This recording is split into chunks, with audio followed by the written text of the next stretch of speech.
Hi guys, welcome to my YouTube channel. And whilst we're all stuck in during this lockdown, I thought I'd post a few more Photoshop techniques. The one I'm going to show you today actually involves going outside. And what we're going to do is we're going to take a walk into the town, we're going to take a panorama, come home, stitch it together. I'm going to show you how, firstly, to stitch the panorama, secondly, hopefully dispel a few myths about how complicated panorama photography can be, and thirdly, take that panorama and turn it into a miniature planet. I'm sure you've seen the photos. Well, I'm going to show you two ways of doing it without too much effort. I hope you enjoy it. If you do, please subscribe. It's lovely to get regular viewers. And the next stage is, let's go and hit the town. So here we are in town, about to shoot a handheld panorama. It's not generally the way I shoot them. I'd normally shoot it on a tripod. But I wanted to prove or dispel some of the myths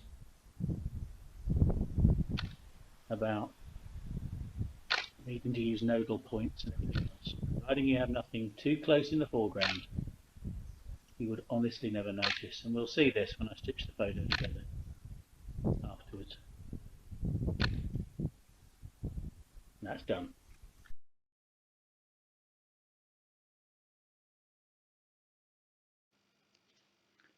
Okay guys, I've returned from town, and you can see at the bottom of the screen here I've got Lightroom open. I've downloaded the photos. There's a sequence of 14 pictures. The weather wasn't perfect, but heck, you've got to live with the lighting you've got. So I'm just going to do a little bit of very basic processing. This isn't here to say much about the processing, but if we just click into develop, and I'm going to lighten the shadows quite a lot, maybe bring down those highlights a bit. Ooh, too much there on the highlights.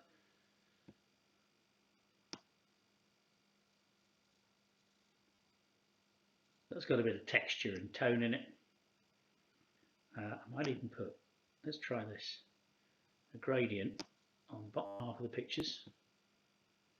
You'll notice I said pictures. I'll explain that in a minute.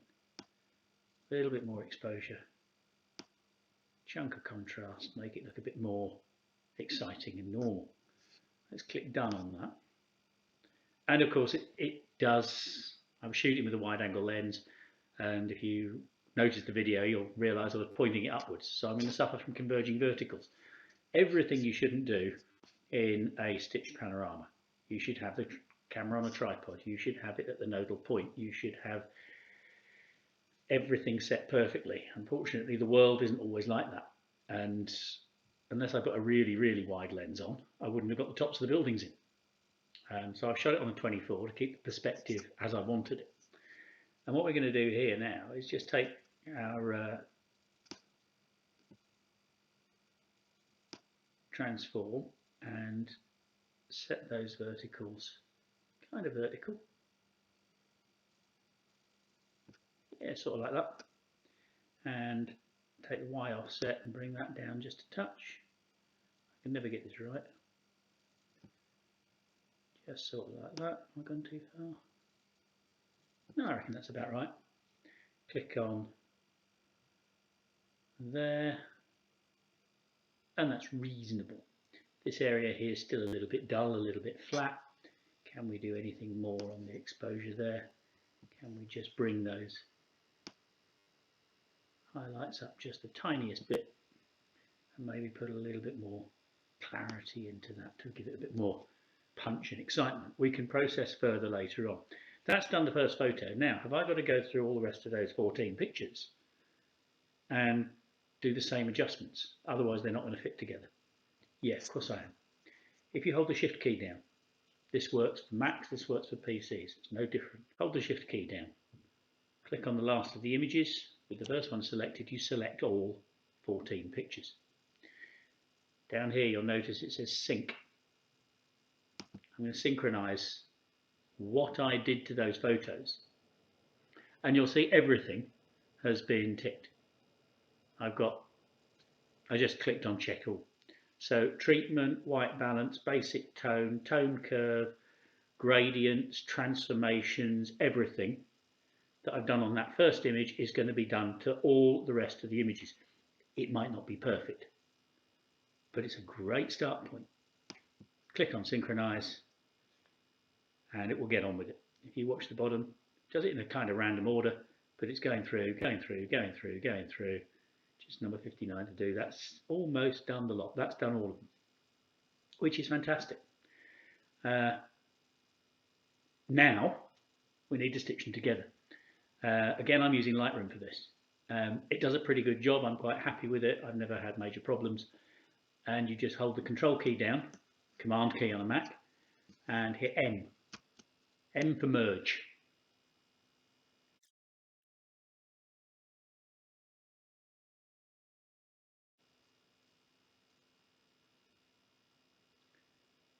And there we have a stitched panorama.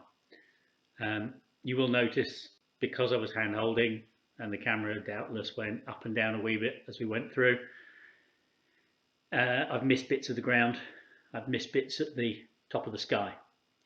It's fairly straightforward with this. You can either crop it, there's even a tick box to auto crop there.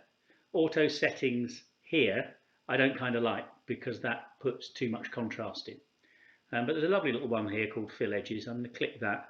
I will speed the process up, so you don't have to watch it do it.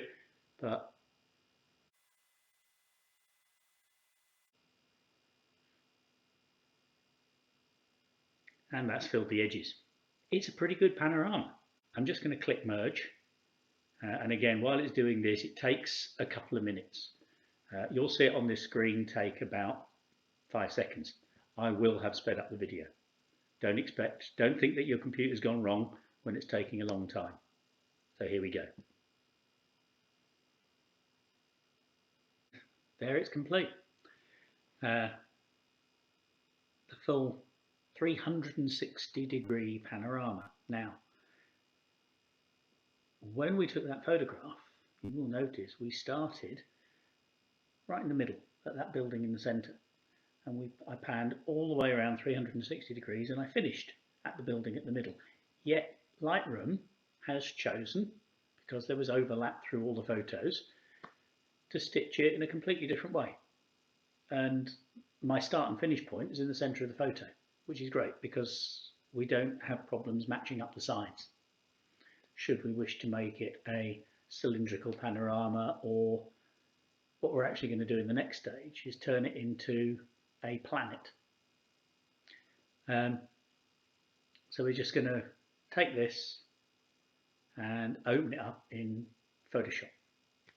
Quickest way from Lightroom, Command key on Mac, Control key on PC, and E for edit.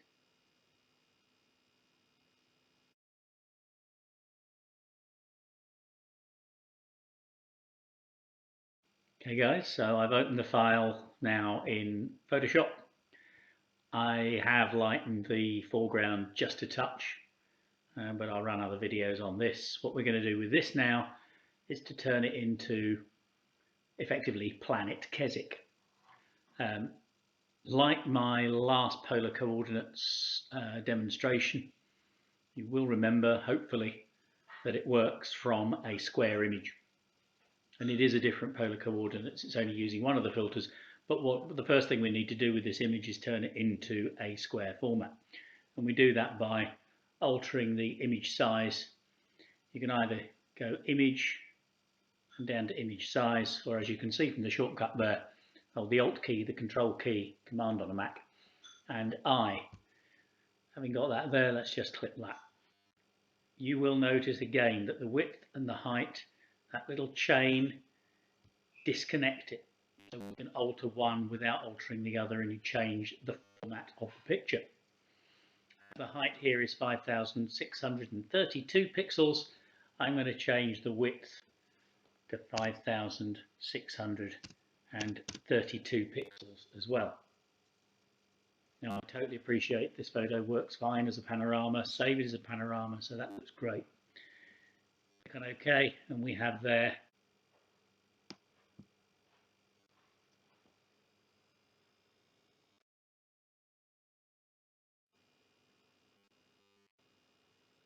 resized as an exceptionally distorted square photo. Let's make it a bit bigger so you can see it. I'm just going to duplicate that onto another layer. To turn this into a planet, we have to work with the photo upside down. If we don't work with the photo upside down, we have a planet of sky, and the sky becomes the land all the way around. It simply doesn't work. So we go edit, we drop down to transform, there it is, and we rotate 180 degrees. If you flip it vertically, any writing on shops are going to be the wrong way around. So it is worth remembering just to rotate 180 degrees. There we have now Keswick Town Centre, upside down, 360 degree panorama as a perfect square. We go to filter, we come down to distort, and we select, there it is, polar coordinates. Click on that. What we need to do here is effectively pinch the top in and expand the bottom out. So I can see here that this has got ground in the middle of the photo and it's clearly pinched rectangular to polar. Rectangular to polar is the one to go for. I'm just going to click on OK, let that get on with turning our distorted square inverted panorama into Planet Keswick, which I'm quite pleased with. With a perfectly plain blue sky, this is a piece of cake, because you don't get these weird stretched corners. It works very much as a globe out to this point, and beyond this point you get this effect you've got in the bottom left, bottom right, top left corners there. Really don't look right at all. The reason I included so much sky in the photograph in the first place was it gives me the opportunity now to crop the picture. I want it to stay as a perfect square, so I'm going to change the ratio to 1:1, which is square, which is that. I grab that corner, I pull it in as far as I think I can get away with. I grab this corner, I pull it in as far as I think I can get away with, and there we have a square version of Keswick. Now you will notice we still have this slight problem in the corners, and it just means taking our healing brush again. Have the type, you'll notice at the top here, if you look at the type, the tools for the, this is a spot healing brush, the type is set at content aware. So effectively we're getting content aware fill in these corners, which will be there, just down there.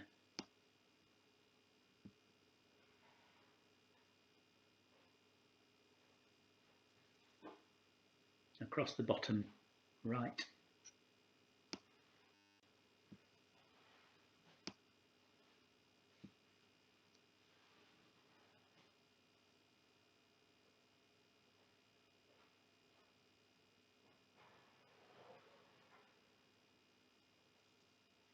And top right as well. You'll see the join in the sky at the top doesn't look too bad. Let's make that full screen. Let's in fact go absolute full screen, so we'll knock that off. That off. Move me to the corner. And there you have a completed Planet Keswick. Try it in your hometown, it works brilliantly. It's easier if you've got a complete 360 degree to do this, but what if you haven't? What if you've just got a couple of buildings that you think, oh, I'd like to turn this into a planet? That's the next stage. I'm going to show you that right now.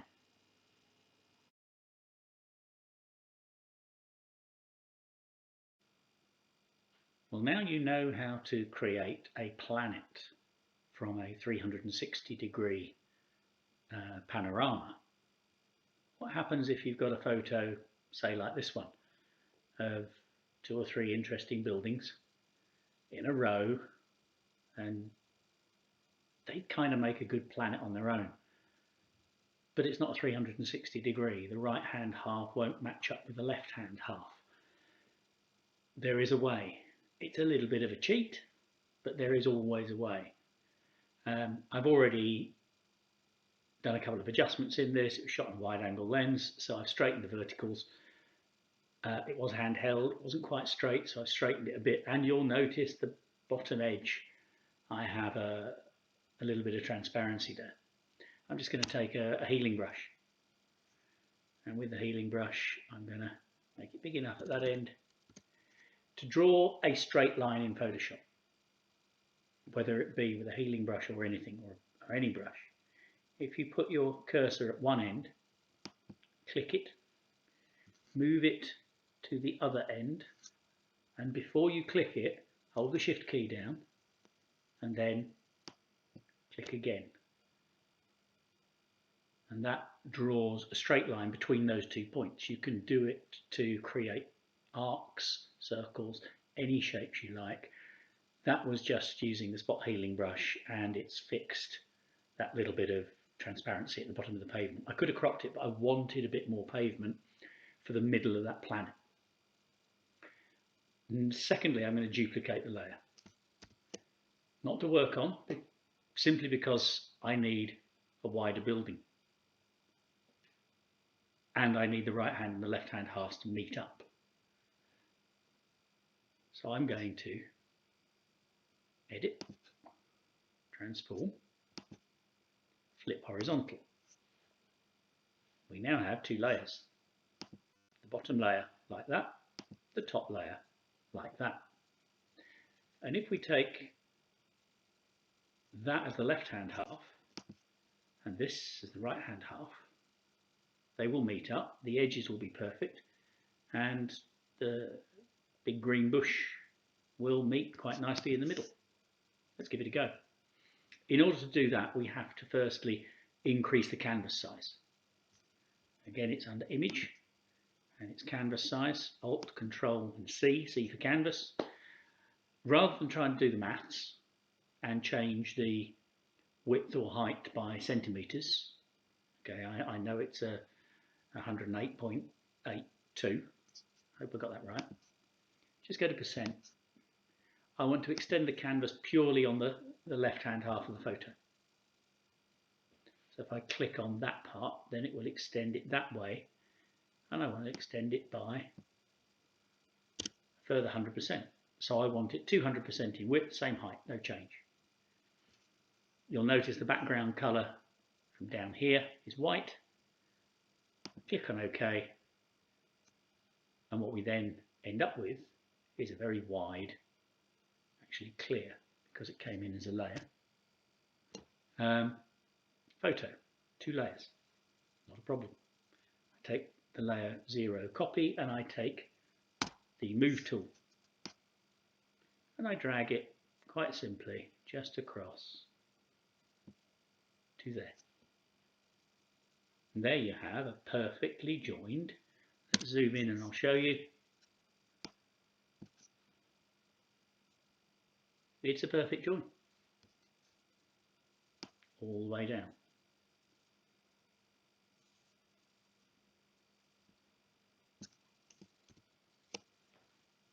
Flatten the image.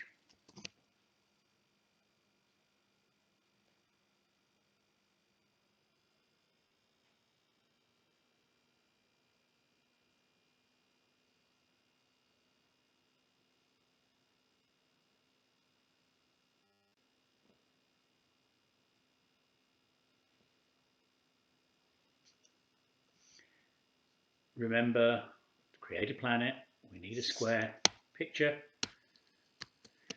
Change image size.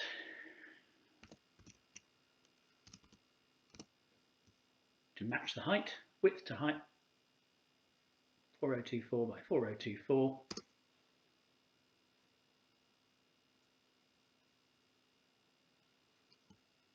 Duplicate the layer, turn it over, edit, transform, rotate 180,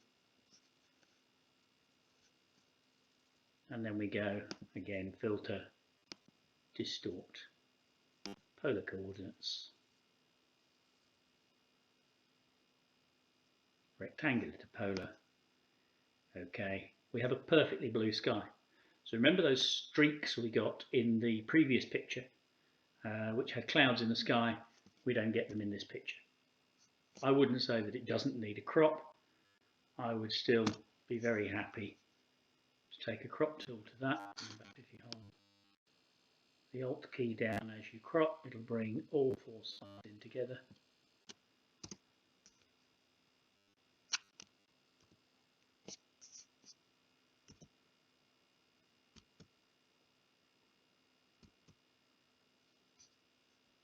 Get rid of me. And there you have a planet created from just a small section of building. And I think you can get away with it. I think it works. Yes, it may look better the other way up, but that's all your choice. I hope you found the panorama technique and the planet technique interesting and useful. I look forward to seeing your results posted on whatever part of social media, or post them below. It'd be lovely to see them under the comments as well. Thank you for watching.